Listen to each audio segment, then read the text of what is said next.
Cow number 1212 was very aware that she'd given birth to a stillborn calf. She felt nauseous and unsteady, and now the animal communicator was asking her to accept a calf who is not her own. I'm Suzan Vaughn, that same animal communicator, and I was showing Cow 1212 telepathic pictures of an orphaned calf. Myself and her people wanted her to welcome, nurse, and nurture the young bull. The calf was already 2 months old, and all that time he'd been bottle fed. Strong and pretty, he'd been purchased from a neighboring ranch in hopes of 1212 accepting him as her own. Now, if this calf had been a day old, that we wouldn't have had as big a challenge there. And that was the real challenge of this whole situation, was getting a 2-month-old calf to try to keep drinking on the cow. The Buckinghams named him Patches and placed the skin of the stillborn calf over the orphan to help 1212 bond with him. They also milked the cow and fed it to the calf while encouraging him to give her soft, dangling appendage a try. Up to now, my focus had been on 1212, the mother cow, but when I turned my attention to the young bull, there was a whole different set of issues to work out.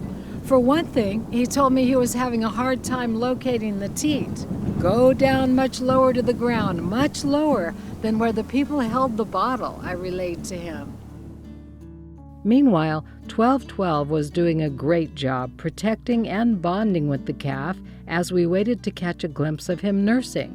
A few days later, Joan was alarmed at how 1212 looked, and she called the vet. He determined that the cow had another stillborn fetus inside her body.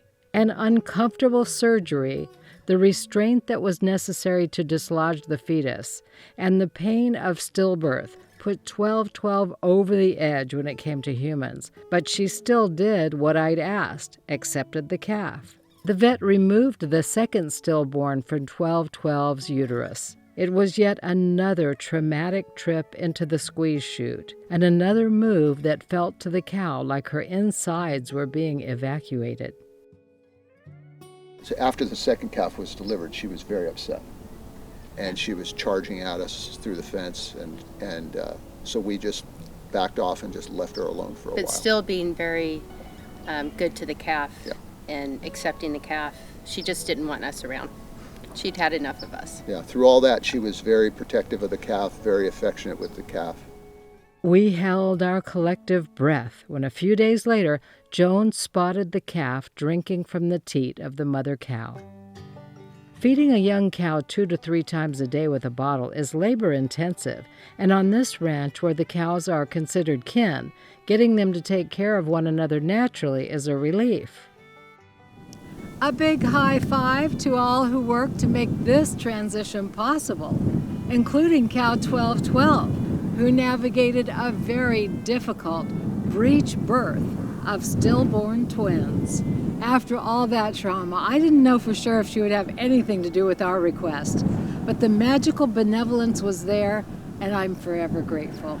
And she's quite a nice calf, and ideally, if she'll keep drinking and growing and getting stronger and bigger, we could keep her as a cow, and she could be here on the ranch with us and have many calves of her own.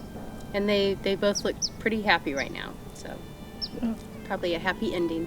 Yeah.